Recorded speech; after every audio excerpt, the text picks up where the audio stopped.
back to Dessel Ohio and what should prove to be the final installment of my gravel race bike upgrade, optimization video, whatever you want to call it. Two reasons for that. Well, first of all, I have a race in 48 hours, so I don't have any more time to make optimizations and test them out. And I think I've just literally used every optimization, every trick in the magic box that I could possibly pull out here. So we've talked about aero bars for aerodynamics, we've talked about waxing the chain for drivetrain optimization, and we've talked about gearing to give me optimal cadence when I'm into steep climbing sections. The one thing that I haven't touched upon is the geometry of my bike. Now, I didn't do a how-to video when I installed my newest trick here, the Works Components angled headset, because honestly I was way too nervous that I wouldn't be able to pull it off, and it was giving me anxiety just to try to go through the install. But I got this installed yesterday and I'm testing it out here on these steep sections at the Griggs Reservoir, and so far I'm pretty happy with the results. Now, what are we talking about when I'm talking about changing my geometry of the bike, and how can you possibly go about accomplishing that? Specifically, the geometry that I wanted to change on this bike is the trail figure. If you want to understand trail, you have to think about the steering axis of your bicycle and how it relates to your contact patch. So if we go along the head tube of my bicycle here, and then draw a vertical line,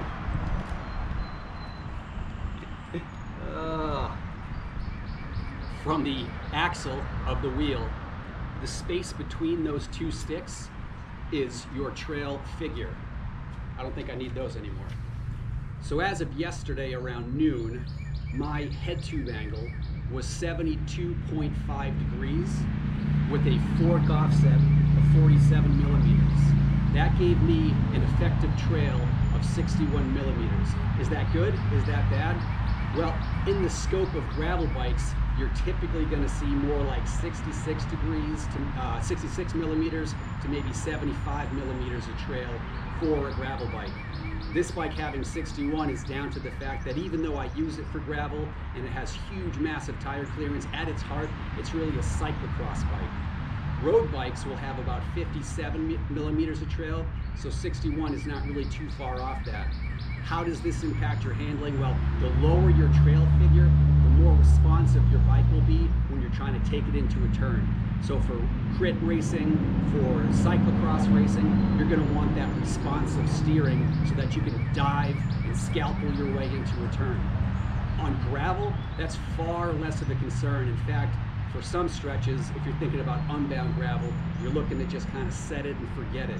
You know, get on that road. Don't worry about having your handling be too responsive. Just point it in a straight line and go.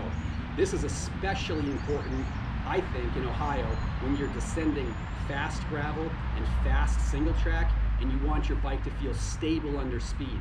So having more trail makes your bike more stable when you're encountering speed. Because I put the aero bars on, and it's already hard enough to steer and handle your bike on aero bars, even though I have a lot of practice doing so, as you're now going over chattery, bumpy gravel, I didn't want to have a low trail figure making my bike unrideable and unusable in the aero bars while on gravel, because then these would just be a moot point, kind of a waste of time.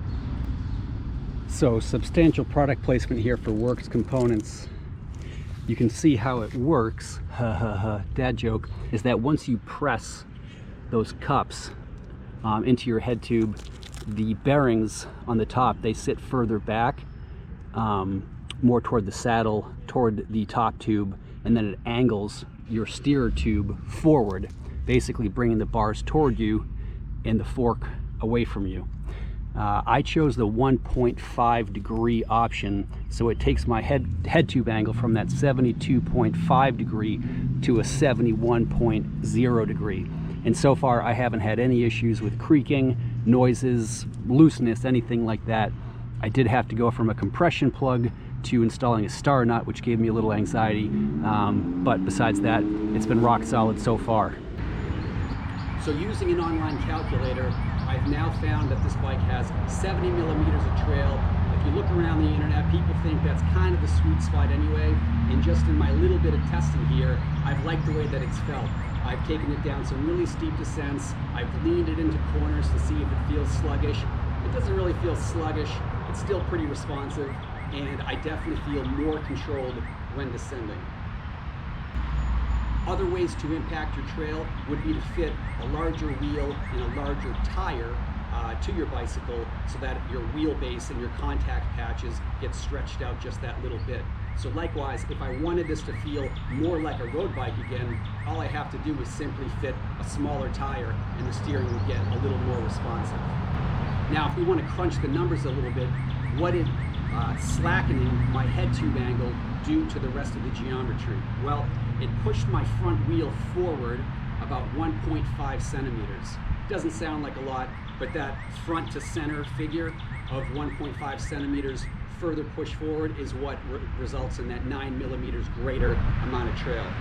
It also brought my bars ever so slightly upward and ever so slightly closer to me on the order of 1 to 2 millimeters. Haven't really noticed it yet. It's not a problem. Because the front of the bike gets lowered, my seat tube angle got pushed forward about 0.5 degrees again. Pretty negligible, and I could account for that by just sliding my saddle back on the rails that little bit. The last thing that it did, and it's something that I actually appreciate, on a cyclocross bike, your bottom bracket sits at around 65 to 67 millimeters of drop from the axle. The reason being, they don't want it too far dropped so that when you're bunny hopping barriers and taking sharp, slow speed turns, that you don't pedal strike and bottom out. Most gravel bikes have more like 70 to 75 millimeters of bottom bracket drop because they want you to feel like you're down within the bike when you're descending at high speed so that you'll feel more in control. So this lowered my bottom bracket height maybe 2 to 3 millimeters, bringing it closer to that 70 millimeter gravel bike bottom bracket drop figure. Anyway, guys, like I said, this is my last modification. I'm happy that, first of all, I like the way it feels. Second of all, that my bike hasn't exploded into 1,000 pieces yet. I'm ready to race. Stick around for the next video because I promise it's going to be a review and a race report on the black fork gravel grinder. We'll see you then.